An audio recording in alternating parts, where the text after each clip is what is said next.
এদিকে আখেরি মোনাজাত শেষে পথে পথে চরম দুর্ভোগে পড়েছেন ঘরমুখো মানুষ। পর্যাপ্ত বাস ট্রেনের অভাব, বেশি ভাড়া ও সময় মতো ট্রেন না আসায় অপেক্ষা করতে হচ্ছে দীর্ঘ সময়। যানবাহন না পেয়ে অনেকে হেঁটে রওনা হন গন্তব্যের উদ্দেশ্যে। গাজীপুর প্রতিনিধি অপূর্ব রায়ের তথ্য ছবিতে ডেস্ক রিপোর্ট। প্রথম পর্বের আখেরি মোনাজাত শেষে ঘরমুখো মানুষের ঢল নামে রাস্তায়। ঢাকা ময়মনসিংহ মহাসড়কের টঙ্গীবাজার, স্টেশন রোড ও কামারপাড়া এলাকায় ময়দান থেকে বেরিয়ে এসে দীর্ঘ সময় লাইনে থেকেও পাচ্ছেন না যানবাহন।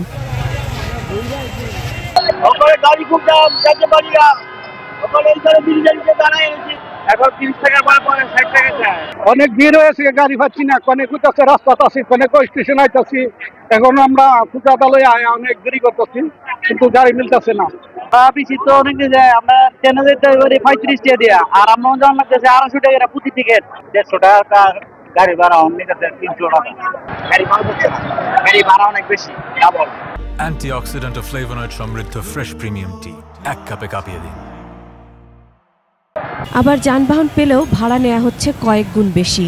মহাসড়কেও সৃষ্টি হয় তীব্র যানজট। আখেরি মোনাজাত শেষে টঙ্গী রেল স্টেশনে যাত্রীদের ভিড় দেখা গেছে সবচেয়ে বেশি। ট্রেন যদি আমাদের জন্য আরো হয়, তাহলে আমাদের জন্য সুবিধা হবে এবং আমাদের গন্তব্যস্থানে পৌঁছানো খুব সহজ হবে ইনশাআল্লাহ। বামনবাড়িয়ার যাত্রী আমরা যাইতে পারি না, ট্রেনের যাতায়াতটা আরেকটু ডেভেলপ করা দরকার, যেন যাত্রীরা খুব সুন্দরভাবে ইজিলি ভাবে তাদের গন্তব্যে পৌঁছতে পারে। আখেরি মোনাজাতের জন্য 9টি বিশেষ ট্রেনের ব্যবস্থা করে রেল বিভাগ।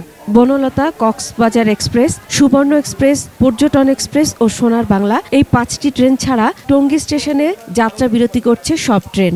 9টা বিশেষ ট্রেনের ব্যবস্থা করতে মোনাজাত শেষ হয়েছে। ওই বিশেষ ট্রেন এবং অন্যান্য যে ট্রেনগুলা এখান বিশেষ সুবিধা আছে, ওই ট্রেনগুলাতে আগত মুসল্লিরা নির্বিঘ্নে যাতায়াত করতেছে। Masuma Lisa, desk report, 21 television.